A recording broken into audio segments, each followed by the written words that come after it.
Écoutez, quand on censure un pays, surtout quand vous avez la sortie à la mer, le port, comme Abidjan, comme la Côte d'Ivoire, je vous l'ai dit, comme le Bénin, et que vous entrez dans les deals pour protéger les intérêts de l'impérialisme, sachez que vous êtes en train de pratiquer l'autodestruction. Parce que c'est vrai que tous les pays n'ont pas l'accès à la mer. Et c'est criminel par le droit dit international de mettre les pays enclavés sous embargo. C'est interdit. Mais comme l'impérialisme est d'un machiavélisme satanique, c'est la même chose, les amis. N'allez pas chercher la différence.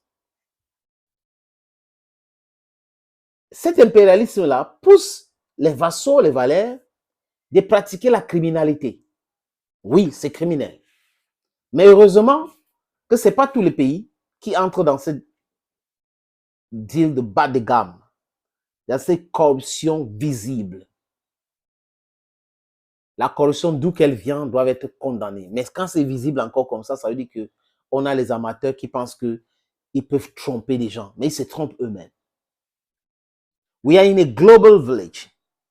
Salut les amis, bienvenue sur cette plateforme. Abonnez-vous, likez, commentez, c'est aussi important. Ça encourage. Frère, le Bénin, au niveau du port de Cotonou, souffre. Les Béninois souffrent. Je vais vous expliquer. En Côte d'Ivoire, les dockers et tous ceux qui vivaient grâce à l'activité portière souffrent aujourd'hui. La raison, c'est quoi, les amis? C'est parce que on a les Patrice Talon incompétents, corrompus.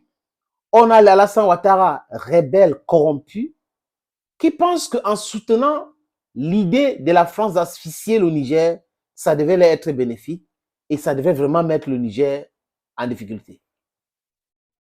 Ouattara a essayé de sanctionner le Mali, Burkina Faso, tous ces pays enclavés-là, qui utilisaient le port d'Abidjan. Mais aujourd'hui, les amis, ça a changé.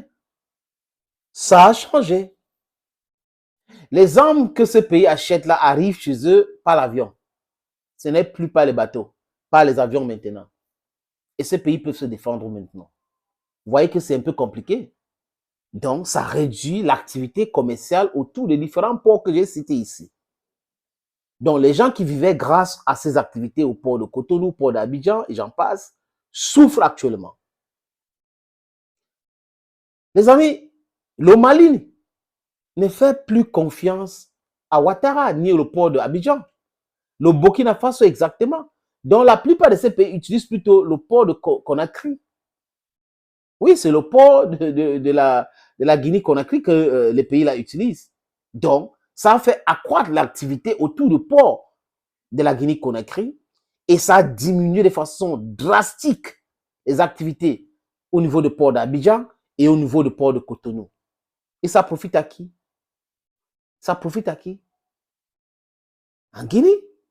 Et les Guinéens, maintenant, qui souffrent, en réalité qui souffrent, ce n'est pas les Burkinabés, ce n'est ni les Maliens, ni les Nigériens, c'est plutôt les Ivoiriens, des Béninois qui souffrent. Voilà comment la stupidité humaine peut l'amener à se détruire dans l'autodestruction. Tout en pensant, oui, c'est mon grand frère, je le soutiens. Mais au dépend de quoi? Des gens qui ne t'ont rien demandé. Ceux qui vivaient autour, les activités autour du port d'Abidjan, est-ce qu'ils ont demandé à Alassane Ouattara d'aller mettre sur embargo le Niger? Est-ce qu'Ouattara a demandé leur avis? Est-ce que Patrice Talon a demandé leur avis? Voilà donc des gens qui prétendent être des gens lucides.